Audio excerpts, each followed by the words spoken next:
Bon, il va falloir gérer cette saison avec un risque d'instabilité, un risque de crise, mais surtout un risque de fausses informations, de désinformation des médias qui vont s'en donner à cœur joie après une première défaite, ou deux, ou trois défaites, pour venir critiquer l'Olympique de Marseille.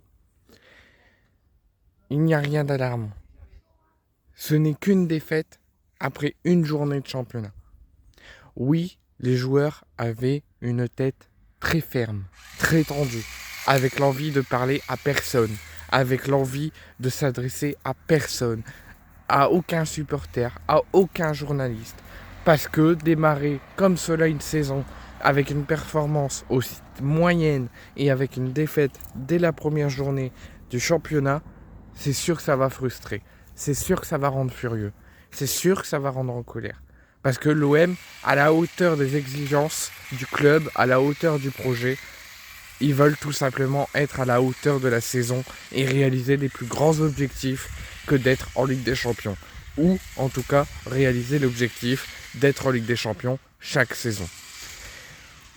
Et les médias s'en donnent à cœur joie de sauter sur l'Olympique de Marseille, d'amener de l'instabilité, de faire risquer des risques de tension et d'amener de réelles tensions au sein de l'effectif. Les médias, en ce moment, annoncent qu'il y a eu un front contre front entre Jonathan Rowe et Adrien Rabiot, qu'il y a eu de fortes explications dans le vestiaire à Rennes, que les murs ont tremblé, que Roberto De Zerbi et Mehdi Benassia ont parlé aux joueurs. Il y a eu des choses qui sont peut-être vraies, des prises de parole de Mehdi Benassia et de Roberto De Zerbi. Ça, c'est très fort possible avec la personnalité qu'ils ont, la rigueur, l'expérience. Et pour eux qui considèrent l'avenir de l'OM vital, c'est fort possible qu'ils aient parlé et qu'ils aient fait un grand discours pour remonter les troupes et réveiller l'Olympique de Marseille.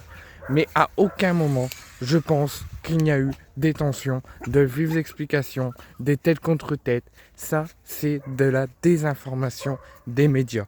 Alors oui, on n'est pas avec le vestiaire. Oui, on n'est pas avec les joueurs. Oui, on ne vit pas avec eux 24 heures sur 24. Donc oui, c'est possible qu'il y a eu très fortement peut-être ce genre de tension. Mais à chaque moment de crise, à chaque moment de défaite, les médias s'en donnent à cœur joie de venir charger l'Olympique de Marseille et de venir installer des tensions au sein de l'effectif et risquer des départs par la désinformation des médias qui installent tension et instabilité au sein de l'effectif. Donc moi, je pense que cette désinformation nuit à l'Olympique de Marseille et qu'il va falloir tout faire, que le club va devoir tout faire pour demander l'arrêt de la désinformation des médias et l'arrêt de l'instabilité et des tensions que les médias installent au sein du club en donnant des fausses informations et en inventant des tensions qui n'existent pas.